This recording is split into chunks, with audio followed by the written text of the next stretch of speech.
just left Quebec City, Canada, and boarded the cruise ship. What did you think of Quebec City? We were at Old Quebec, and the Old Quebec is inside the Citadel walls, or the old fortress walls. And I shouldn't say old fortress because it's an active military base still. It still is, but it is an old fortress. Yeah. And they have a museum there of the old forts, and they have a lot of the original cannons are there. There's a lot of history there. The different battles that were, you call them battles or wars? I don't really know. Battles were fun. Yeah.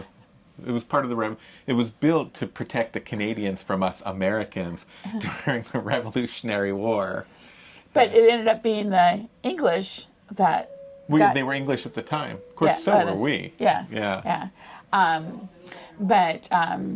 So it was so anyway, the walls are still there, and they look, I think they look like they were built like yesterday. They're in such great shape. Great shape, yeah, for being 200 years old. Yeah, usually when you see a fortress, it's like this part's broken down or this part's broken down. The landscape is beautiful. I mean, you should just go and just walk about just to see the landscape. Exactly. Yeah. So Quebec was New France starting in the 16th century, and it was all very French and still is today. But then the British came in, they decided they want to expand their reach in Canada, and so they forced the French out. Now this area, what's interesting is this area of Canada was called Acadia. And so when the British came and forced the French out, those French moved to Louisiana, and so Acadian became Cajun, which is why we have Cajun French-speaking folks in Louisiana today, because they came from Canada. And they had it was interesting, because you know how they always have different festivals and shows going on.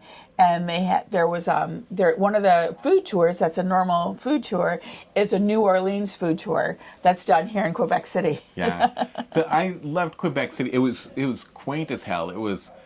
They say it's the most European city in North America, and it really is. Everybody speaks French, which I thought was cool. Yeah. But they also speak English, so it wasn't like you couldn't speak with them, like if you go to France and somebody doesn't speak English.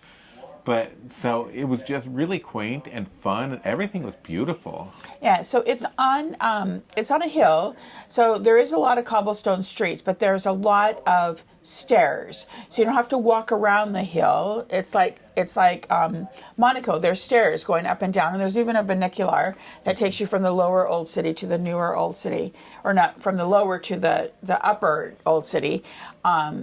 But there's a lot of cobblestone, so it is a little bit harder if you have troublesome walking. Yeah. You want to make sure and have a good sturdy cane, because it is a little bit troublesome. But it's really nice. The few shops we went in, they were very nice. Yeah. So at the top of the hill is the Hotel Frontenac, the big hotel that you see from everywhere, and you can take the stairs or the funicular down to the shopping district called Le Petit Champlain. But then but up on the top, there was another shopping district inland that we weren't aware of. So we missed out on the Christmas store, but I think you did that on purpose. We bought a lot. It was funny because we came to Canada to be in Canada and wound up buying 10 license plates for our American license plate collection. Our U.S. license plate collection. Yeah. But they had a lot of Quebec license plates. They had so if you're at this particular location, if you were interested in license plates, there was a lot. I mean, we're down to now. We only are missing 3 states, I think, 3 or 4 states. Yeah. So, but the food was excellent. If you haven't already looked at my post on Facebook, did you post that on? Yep. Okay, there's a thing that shows breakfast and lunch, and the escargots were fantastic. We had a really nice seafood pizza. The food was excellent in Quebec City. Mm-hmm. And then before boarding the ship, so we opted there's a shore excursion that does a ship transfer. So it was really easy to board the ship because of this. They handled the luggage and everything. We had to lug our luggage over to the Hotel Frontenac across the cobblestones. That wasn't very hard or far. Well, we planned the route the day before. Yeah, and then on the bus they took us to Montmorency Falls. Because they had these incredible rains. It was actually at the highest flow level that it normally is, and it's a hydro plant. And it goes way back to the 1800s. It was 1883, I think. I was thinking Yeah. 63, something like that. But it was originally a sawmill. It was in 1883 when it became electric. Yeah. Yeah. So, and just like in the States, you see a lot of places that they use the roaring rivers or the places where there's waterfalls to move the logs down to the sawmills and such. So, but they had a thing at the base of it with all the history of it, which I thought was really nice. It was really interesting. Yeah. Because a lot of times you miss that. And at the top of the falls, the Duke of not Windsor. Duke of Wellington. Duke of Wellington had a house that was his winter house, and that eventually burned. But they built a new place on it that's quite nice, and it's a B&B or it's a restaurant and it's a event space. An event space. That's what I was gonna say. Yeah. So that was, and it's quite large, but that was pretty at the top of the falls. Yeah. So there's a couple different paths you can take at the falls. Did you talk about this already? No. Okay. You can walk along the bottom of the falls. We didn't have a lot of time because we were with a group.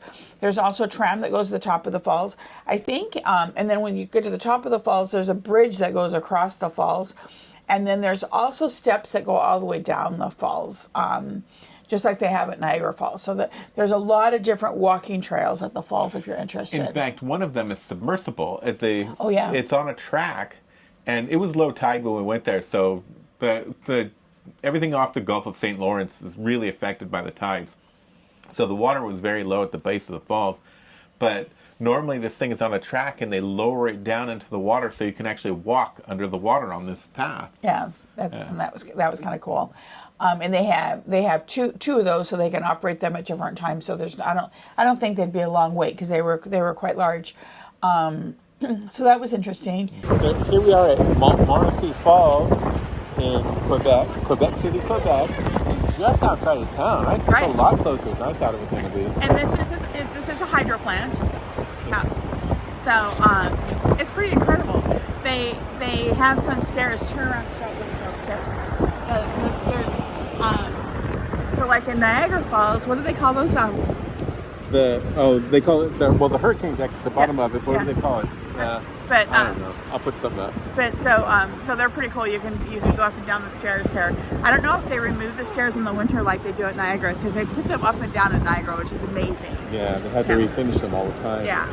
I don't think. I mean, we can go out to that point, but it looks like we'll get soaked. Well, and we don't have a lot of time here too. Yeah, it's freezing. We stopped at the Plains of Abraham, which is where the English eventually beat the French for claiming their rights to Quebec, and then basically, I don't know. I wasn't real pleased with the excursion. We made 2 stops, and only one of them for very long, and. So one of the stops was in the shopping district that we had walked around the day before. That's true. So, and we had. Yeah, you explain the hot dog. Okay, so we stopped at a place called BeaverTails, or Queue de Castor in French. It's which means beaver tails. We got shut out on hot dogs at the Chicagoland airport. We stopped here at BeaverTails and got these hot dogs wrapped in beaver tail pastry. So we're gonna give these a try. You gonna go for it? Yep. Are you gonna? Well, I can't get the paper off. I got too much. There's a lot going on here with no tables. I get the maple barbecue. Maple bacon barbecue. Yeah. You like it? It's very sweet. And there's onions, fried onions on it. It's very, very good. So I got the gourmet, which seems to be onions and green onions. And I haven't eaten any onions yet, just hot dog. But the hot dog and the beaver tail pastry, I like it. A little greasy.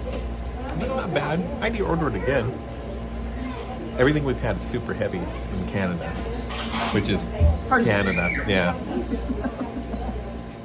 And so what they do is a beaver tail is a flat pastry that's deep fried. It's basically it's a fry bread. It's an Indian fry bread, but they sell it here with sugar and things like that on it. But what they did in this particular establishment is they wrapped them around hot dogs and served them. But and then we didn't have a particularly nice day. It was drizzling on and off, and so the next spot they said, "Oh, you can get out, and you got 5 minutes to take pictures." But if you get this is the first shore excursion we did before a cruise, and it was quite nice in that, like Charles says, you got your luggage. You put it on the tour bus, and then you never saw your luggage again until it was in your cabin. And that was worth the price of the excursion, I think. So that was nice. So, but it is $99 each versus $30. But we got to go to the falls and the other things. Yeah. And I was really glad to see the falls. Definitely. Yeah. So next stop is Charlottetown, PEI. Oh, mussels. That's right. So I'm Charles. I'm Caroline. Thank you for sharing the wonder about us.